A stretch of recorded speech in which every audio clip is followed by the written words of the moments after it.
Hey y'all, welcome to my channel. So excited about having you here. My name is Kelley Hall and I am founder of Healed and Healing, where we strut in style and walk out our salvation. Okay, make sure I say that right. And this is your place for music, ministry, all the things. So please be sure to subscribe if you are new here. If you're an old subby, then thank you so much for coming back. You know how much I love you. I tell you every time. I truly appreciate you. Now today I am talking about 10 things that I wish that I had known when I was younger, or 10 things that I would tell my younger self. And also, I want to hear from you. I want you to put in the comments below at least one thing that you would tell your younger self. It can be very long and drawn out and deep and spiritual, or it can be something short, sweet, and fun. Like I would tell myself to have more fun or enjoy the moments more. So whatever it is, I want you to be sure to comment below in this video. If you're more of a silent viewer, that's cool too. Just leave me a little wave emoji or one of your favorite emojis. I just like to engage with anyone who comes across my videos. All right, so we're gonna go ahead and jump in it. Got my handy dandy phone here, so I can kind of go over everything. But y'all, if you're new here, I hope I don't scare you away. I'm just more of the overzealous type. I really love life. I'm so grateful for life, health, and strength, and I really want that to be everybody's portion. It's like no matter what has happened to you, no matter what has gone on in your life, I hope and pray that you find a reason to smile. I hope and pray that you find a reason to still be grateful and give gratitude, all right? And so I want you to feel welcome here, but I don't want to scare you away either, okay? Y'all, we're gonna go ahead and jump into it. All right, so my first thing that I have here is you're not a pushover.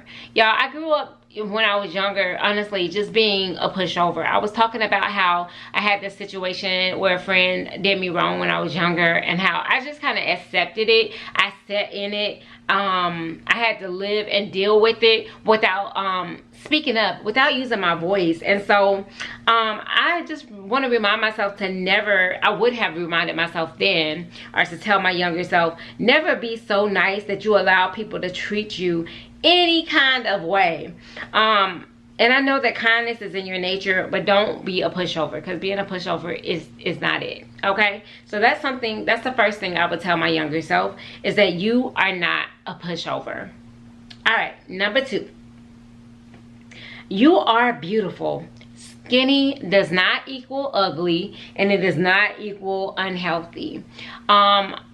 Many of you may know my story, but if you don't, let me go ahead and tell you the short version. I grew up always being the skinniest girl in the room, always being super small, and my father just always pounded in my head that I needed to gain more weight. And I get it. He wanted me to be healthy, but I felt so unhealthy. I felt so down about myself, and it really messed up me loving myself. It messed me up with the way that I perceived and saw myself, so that if my weight was really down, I just automatically assumed that I'm ugly or that I'm not enough. And it's nothing wrong with having healthy weight goals and all that stuff, but there's a problem with beating yourself up because of your size. And so I would tell my younger self, yes, you're skinny, but you are beautiful and you are healthy, because I was. All right. All right, so we're gonna go ahead over to number 3. Your dad loves you. He just doesn't know how to show it. All right, so this is a huge one for me. I grew up absolutely thinking that my dad hated me. I did not feel the love from him at all. He never told me I was beautiful. I didn't receive like those father-daughter compliments, from him. I didn't feel any type of those ooey gooey feelings that a little girl would want from her father. It was lots of discipline, lots of sternness, and just a lot of things that I grew up having to fight through. But looking back, my father absolutely loved me. He adored me. I really think that, and I really believe that. And he just didn't know how to show it. And so yes, it would have been nice. It would have definitely helped me from a lot of things, but I still thank God for him. And I can honestly say that I believe he loved me. I look back on some of the little things that he did and some of the big things he did. And I want to just share some of those with you right now, because I want to reflect on how my dad, my earthly father, loved me. So one of the first things he did was, that really stick out to me, is he took me to this Best Buy, and I absolutely love Mariah Carey. And so I got my first cassette tape. Okay, we ain't trying to age me today, but I got a cassette tape of Mariah Carey's Emotions, and I fell in love. I was already in love with music, but I just fell in love with music, and it really just inspired me to be the singer that I am today. So thank you, Daddy, for that. And then also, he bought me a karaoke machine. He knew how much I love music and singing, and it had a microphone, and I just loved that thing. It was so cute. And then the third thing that he did was invest in my studio time. He was the first person to invest in that for me. And so he bought studio time for me, connected me with this man named Daryl, and my best friend and I went and recorded my first song that I wrote and that Daryl produced. Y'all, that's huge, and that's love. And so he did love me, and it showed through that way. I think that the little girl in me should really know that, and that's something I would definitely tell my younger self. All right, number 4. All right, so stop trying to change your nerdy, quirky self. Y'all, I was a nerd, okay? I denied it for a very long time, but I was very nerdy. And growing up, everybody thought like I was the smartest girl at school. No, I can't say that. But I was very, very nerdy. I wasn't like Urkel nerdy, but I was quirky. I just had my ways about myself that just already set me apart from other people. And I think that I really wanted to fight that. I think I did fight that a lot. I wanted to blend in with all the beautiful girls, with the popular girls, and be something that I wasn't. And so I would definitely tell my younger self to accept that nerdy girl, accept that quirky girl. You're different, and you're supposed to be. You're fearfully and wonderfully made. Okay? Okay. So yes, we're gonna move on to number 5. The hurt does not define you. So yes, I definitely received different forms of hurt throughout my life, like anybody in this world living. It's a part of our journey. And I think one of the biggest things that I would really want my younger self to know is that, yes, it helps you to become who you are, and it makes you stronger, and that's great. But it doesn't define you. That hurt doesn't... I'm trying to see the right way to say this, because it does help you, but you're not defined by that. So don't accept that hurt as that has to be my life, or this is how it's going to be always. It does not define how the rest of your life is going to go. It doesn't determine how the rest of your life should be. All right, so that's definitely something I would tell my younger self. All right, number 6. Anger was a result of anxiety. And I'm going to go on further and say, which was a result of feeling abandoned. Feel what you feel and heal.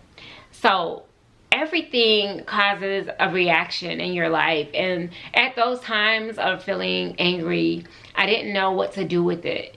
And it led to anxiety. And it was just a result of me having moments in my life where I felt abandoned, whether it's by my parents or and they took great care of me, don't get me wrong, but I had my moments of feeling abandoned. I had my moments of just feeling like no one was there for me in particular. But I really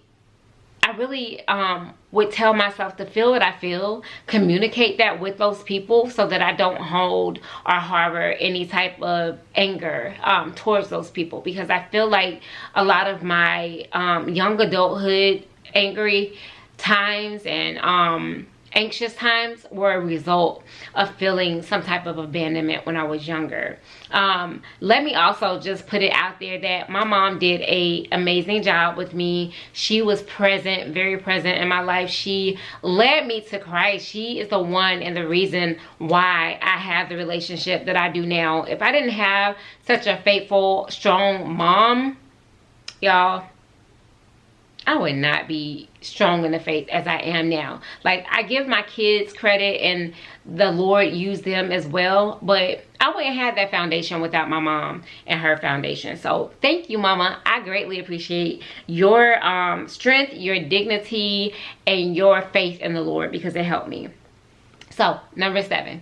All right, number 7, genuine kindness is not fake. Ooh, y'all, I would definitely tell myself in my 20s something like this, because I remember being this young adult in my 20s and just being kind. It really flowed from me. Like, it was nothing that I tried to do. But when I tell you that people just would repeatedly call me fake, people repeatedly was like, girl, you so fake. Ugh, why you act like that? Stuff like that. It really got to me. And it made me question myself. Like, am I fake? Like, get this. Everybody should just be their self. Everybody should be their self. But we should accept people for who they are. Like, nobody is being fake just because they're kind. Some people are genuinely happy. Some people have a genuine personality and disposition on life. And so when I communicated with like customers at my job and I went above and beyond, that was the real me. And didn't mean I was perfect, but that's who I was. And I would just hear so much of, girl, stop, and you can't be serious, and all that kind of stuff. And so I want to just take this moment and say to that genuine, nice person, it's okay to be you. I know that we come around a lot of rough around the edge type people. We come across a lot of people that just seem so bold and so strong. But first of all, you don't know their story and what made them become like that. Somehow you were able to stay true to who you are. Somehow you didn't have to put a fake guard or a guard up of any kind. It just flows from you. Stay being that person. You're not fake, and that's okay. So accept yourself the way you are. But yeah, I definitely wish that I had got a hold of that when I was younger, because it really made me question myself, and it really made me try to become something that I wasn't. Okay. Number 8. God's grace is enough. Y'all, this video making me want to cry because I'm getting some healing through it. Okay, God's grace is enough. There was a lot of times that I just really condemned myself as a young woman, as a child even.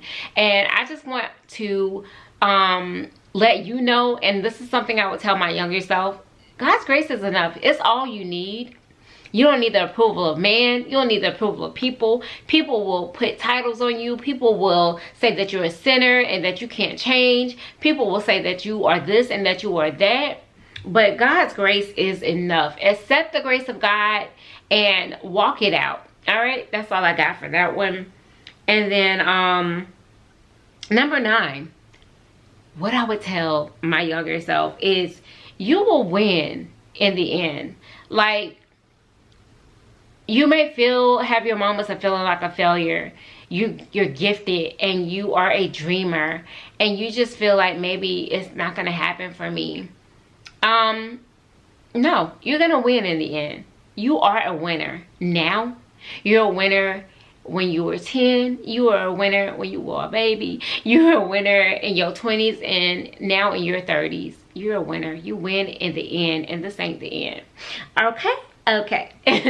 And then for the last thing, number 10, the top thing that I would tell myself, my younger self, something that I did not tell my younger self a lot of, or probably at all, that I'm able to tell myself now, because I'm still young. I love you. Yep. I love you. And if you're watching this video, I just want to give you the task today.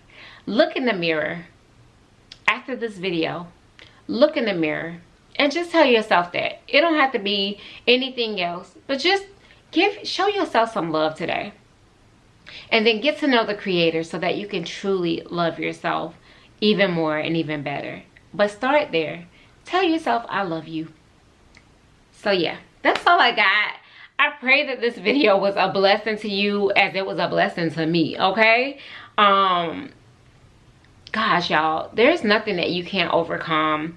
God loves you so much, and he has such a great and perfect plan for your life. So get that, know that, live in that. And yeah, sometimes you might have to journal those things. Journal what you would tell your younger self. Journal some stuff to yourself now. Look in the mirror and communicate with yourself, and have a relationship with yourself, if that makes sense. You really do have to do that. And of course, get to know the Father, because I posted today that discovering God is another way of discovering yourself. It's the best way to discover yourself. All right, so again, subscribe, like, give this video a thumbs up, y'all. Quick disclaimer before I end. I'm trying to grow my channel. This is something that I absolutely love to do. I love pouring my heart out to people. I love music and ministry, and I'm really trying to grow. So if these videos are a blessing to you, they're not going to stop anything that you want to do in your life as well. It does not hurt to share. So share this video, share other videos if they were a blessing. Please give me a thumbs up. I'm challenging all my viewers that have made it to the end of my videos to give me a thumbs up. Please, it really helps me out. It helps me to grow. Also, comment. More engagement means that these videos are actually seen. It also just makes me feel good, and it makes me want to engage with you and get to know you better. So please leave me a comment below, and be sure that you're subscribed. That's all I got. God bless. Thanks for watching. Bye.